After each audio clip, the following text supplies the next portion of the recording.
Bom dia a todos e todas, tudo bem? Hoje, dia 26 de junho, nossa aula de História e Sociologia, tá? História, hoje a gente vai trabalhar um pouquinho da independência das 13 colônias, né?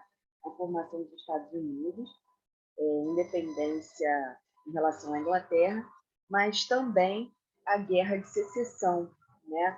Além da marcha para o oeste, ou seja, aquele processo todo, né, de expansão dos Estados Unidos no século XIX, né? E todas as teorias que fundamentaram isso, né? Todas as ideias que rolavam ali no século XIX serão temáticas da nossa aula de hoje. Vamos lá?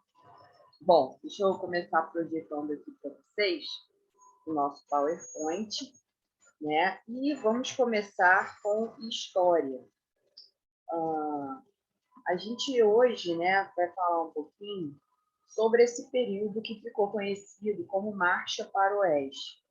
Você tinha, né, as chamadas antigas 13 colônias. Essas 13 colônias, elas são diferentes, né? As colônias do norte, elas tinham uma dinâmica até de ocupação, né, diferenciada do sul.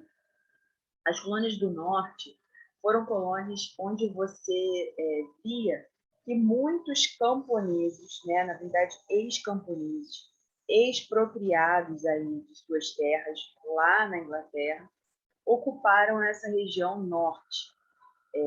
E, obviamente, como a intenção era povoar, né, fugir, na verdade, ou de perseguições religiosas na Inglaterra durante as revoluções puritanas, né, e revoluções gloriosas, revoluções inglesas, né, de maneira geral, ou então por essa questão de ter perdido terras, né, onde o Estado na verdade, toma as terras naquele fenômeno que a gente conheceu como enclosures, né, o cercamento dos campos. Muito bem.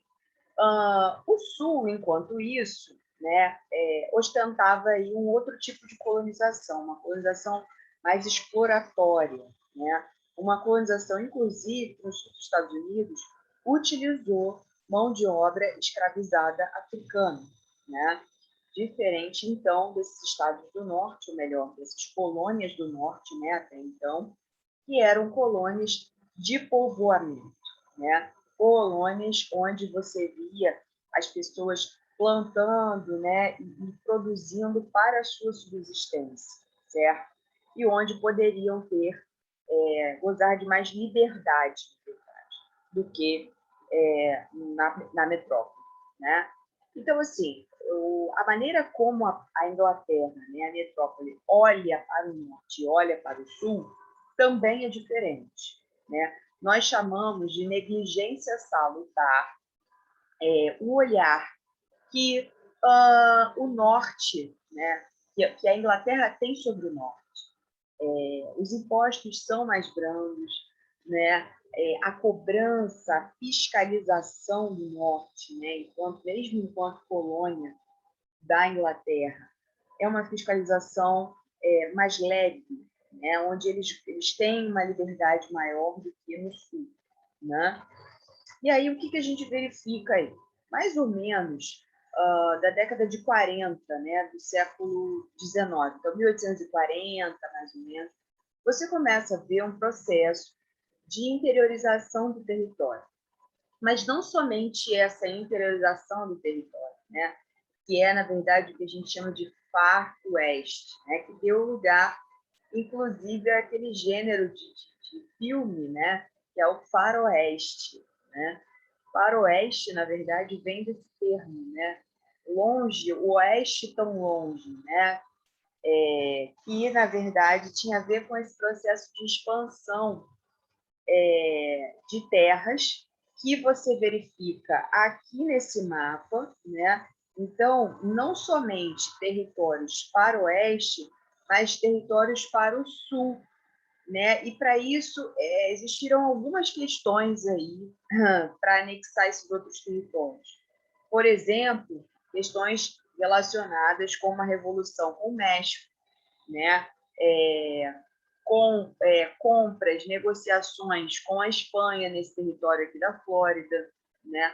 Mas, basicamente, toda essa região aqui é uma região que foi, na verdade, resultante essa região da Califórnia, Novo México, Texas, né? Que é uma região considerável, né, em termos de tamanho. Ela, na verdade, ela é resultante de um processo de revolução, né, de guerra, melhor dizendo, com o México, né, onde o México perde e essas terras são adquiridas, né, são, na verdade, anexadas ao território dos Estados Unidos. Paralelo a isso, né, paralelo a essa questão de marchar para o oeste, anexar outros territórios e começar a formar o mapa dos Estados Unidos tal qual a gente conhece hoje, né, você tem aí um período muito interessante para a gente destacar, que é o período do chamado Destino Manifesto, né? Se tentava, na verdade, buscar se deslocar para alcançar outras áreas, explorar outras áreas do território, né? E isso acabou, né, permitindo a construção de ferrovias, né, que ligassem aí esse território inteiro de leste a oeste, né? Além disso, a própria interiorização vai fazer com que esses aventureiros se deparem com populações locais, populações nativas, né? Então, você tem guerras com populações que são chamadas de indígenas, né?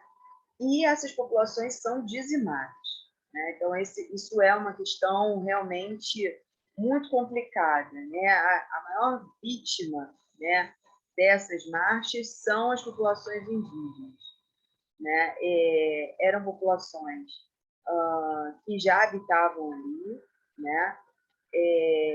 Eram populações que tinham sistemas de organização diferenciados das populações nativas indígenas que a gente conhece na América Central, né? Como incas, maias e astecas, diferentes também do que a gente conheceu no Brasil, né? Realmente a cultura, né? E também fisicamente eles são dizimados, desconsiderados, né? São, na verdade, exterminados, inclusive culturalmente, certo? Essa conquista de território vai ser muito importante, né, para a gente entender que tipo de visão os Estados Unidos estão construindo nesse sentido, né?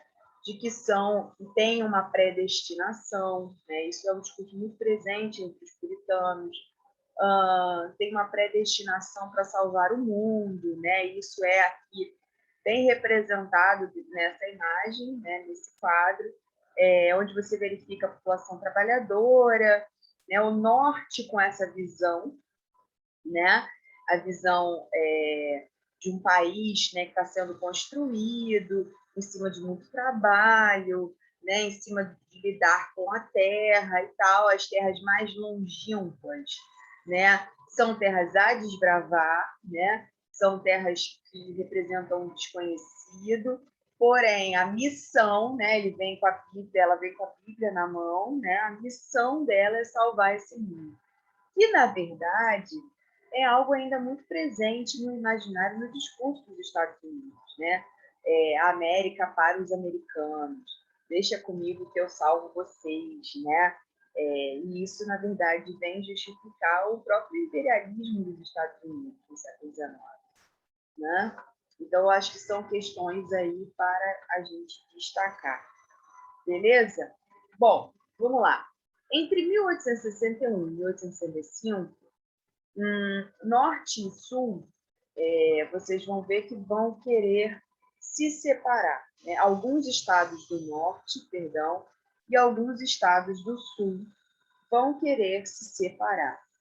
E aí é muito interessante a gente perceber como é que isso se dava, porque, na verdade, os interesses do Norte são uns, os interesses do Sul são outros, para o futuro dos Estados Unidos, né? Enquanto o Norte, você já vê pequenas indústrias, você já vê uma produção de manufaturas, você também vê pequenas propriedades, né?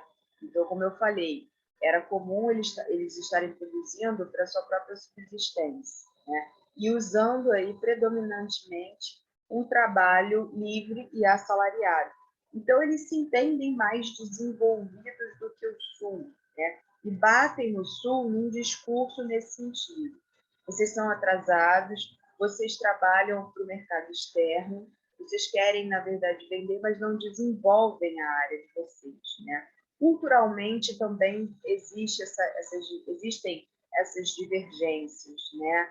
O Norte se entende mais moderno, se entende mais voltado para a lógica liberal, né? Enquanto o Sul é um estado mais conservador, mais tradicionalista, mais racista.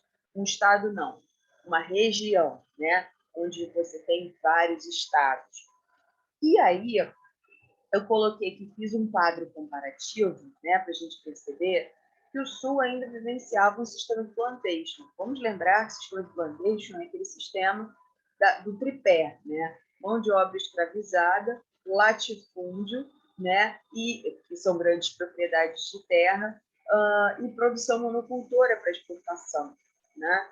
Então, assim, é realmente, definitivamente, uma área muito distinta do Norte, né? Os estados do Norte, como eu falei, eles são muito defendem muito, né, o fim da escravidão, né? O discurso dos estadistas dessa região também é assim, né? Um discurso humanitário, um discurso que fale sobre o liberalismo, né? Que combata a escravidão. Então, isso aqui é algo recorrente nessas diferenças, né? Enquanto o Norte era mais urbanizado, né? Mais industrializado, o Sul era mais agrário, né? Mais elitista, com a escravidão.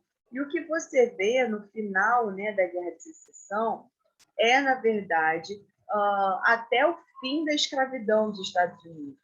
Porém, a questão negra nos Estados Unidos ainda sendo uma questão, né? Você tem aí, depois disso, em alguns estados, a permissão de leis, né, mesmo após esse período todo, a permissão de leis que segregassem espacialmente, né, que segregaram espacialmente, separaram negros e brancos, né? E ainda levantes de grupos, né? Grupos racistas que falavam em supremacia branca, como a Ku Klux Klan, né? Que em 1867 surge com esses discursos, né? Perseguição, morte, violências de toda a ordem em relação à população negra. E, na verdade, começou, né, um movimento todo de luta pela conscientização, pela equidade racial nos Estados Unidos, né? E aí serão cenas para os nossos próximos capítulos de aula.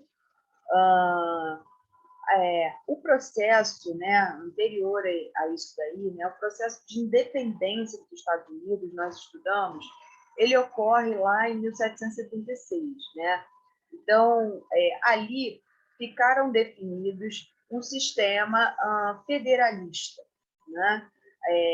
Isso faz com que alguns estados tenham algumas divergências de leis em relação a outros, né? Configurando assim que estados do norte geralmente têm uma tendência a serem mais liberais na história dos Estados Unidos, enquanto os estados do sul mais conservadores e com leis mais racistas, né? Isso imediatamente após a independência dos Estados Unidos, tá? Bom, vamos dar uma olhadinha no nosso material sobre sociologia. Na verdade, eu produzi aqui um material para vocês para a gente falar um pouquinho de antropologia e coloquei algumas questões. Temos um antropólogo do século XX chamado Geertz, né? Clifford Geertz. Geertz vai falar sobre a questão dos símbolos, o papel do antropólogo, né? O antropólogo, ele é o sujeito responsável por estudar culturas diferenciadas, interpretar, né, o que essas culturas, o que esses povos querem significar e representar dentro de uma coletividade. Né? Então, na verdade, para o Geertz, o papel do antropólogo seria o de mapear os símbolos, né? Os elementos que representam religiosidade, hábitos, costumes de uma coletividade, né? Interpretar e descrever isso, né? Os símbolos para eles são como se fossem representações de um imaginário. Eles têm uma história, eles têm um significado, mas eles estão circunscritos, né? Um determinado hábito, uma determinada cerimônia está circunscrito e deve ser interpretado tal qual aquela coletividade desenhou, construiu ao longo da história, né? Não é algo muito simples de ser feito. É preciso se aproximar dessa cultura, né? Vivenciar um tempo com proximidade. O papel do antropólogo se torna um papel exaustivo, né? Um papel intenso nesse sentido, porque precisa realmente, de fato, ter contato com esse grupo a ser analisado, estudado. Existe uma questão, o Enem trabalha muito com os termos, os conceitos da antropologia, que são chamados de etnocentrismo e relativismo. Né? O etnocentrismo é, na verdade, uma visão que você tem sobre outra cultura a partir dos seus referenciais. Então, você está tão centrado na sua cultura que você observa o outro a partir do seu referencial. Né? Isso pode causar algumas distorções de visão, né? Uma visão de que a sua cultura é superior, né? Uma visão que parte do racial para entender o cultural, né? Que olha as diferenças, né? A alteridade, o alter, o outro, né? A partir de uma perspectiva que é sua, né? E isso pode realmente causar fenômenos, né? E situações como xenofobia, etnocismo, o próprio racismo, né? E cada grupo vai estabelecer a sua própria identidade, né? Construir ao longo da história seus elementos que lhe caracterizam, né? Seus elementos importantes, caros a cada grupo. Quando você estabelece que você sou brasileiro, né? Implicitamente, eu também estou estabelecendo que não sou, né? Aquilo que não tem a ver comigo ou não tem uma representatividade, né? E ali eu vou estabelecendo quem sou, mas também vou definindo as minhas diferenças com outras coletividades, com outros grupos, né? E aí a gente entra na visão de um antropólogo vivo, né, atuante, chamado Stuart Hall, e que vai pensar na perspectiva de cultura em tempos de globalização. Eu queria chamar a atenção, não para cá, para as outras concepções, historicamente, lá atrás, de cultura, mas para a concepção pós-moderna, né? A concepção contemporânea de cultura. Para o Hall, não existe uma identidade fixa, né? Ou seja, as sociedades, elas, na verdade, vivenciam hoje múltiplas identidades, segundo o Hall. Por quê? Porque, na verdade, elas estão circulando, né? As informações estão circulando, as culturas, os hábitos, né? Há uma multiplicidade de identidades. Então, por mais que eu me identifique com a cultura brasileira, né, e tenha a nacionalidade brasileira, nós somos sujeitos do mundo, né, cidadãos do mundo. Então, em certo sentido, a gente tem contato com culturas, com religiosidades, com toda a ordem de influências, né, que a globalização nos permite e que, na verdade, superam uma identidade fixa. Né? Essas identidades estão em diáspora, como ele diz, né? Estão em deslocamento, estão circulando e produzindo o fenômeno que ele define como hibridismo, né? Ou multiculturalismo. Ou seja, as identidades, elas passam a ser formadas, transformadas, construídas, desconstruídas continuamente, né? É um processo de sempre de reconstrução e desconstrução cultural, né? Não é determinada biologicamente, mas vai sendo constituída historicamente no contato, né? Conflituoso ou não, uns com os outros, né? Então ele fala nesse hibridismo cultural e de que as culturas, então, portanto, seriam culturas fluidas, né? Então, meus amores, vamos dar uma olhada aí, né, nesse materialzinho que eu mandei para vocês, vamos tentar fazer os exercícios. Mais tarde a gente se encontra para podermos tirar as dúvidas e reavaliar as nossas questões, tá bom? Um beijo e até mais.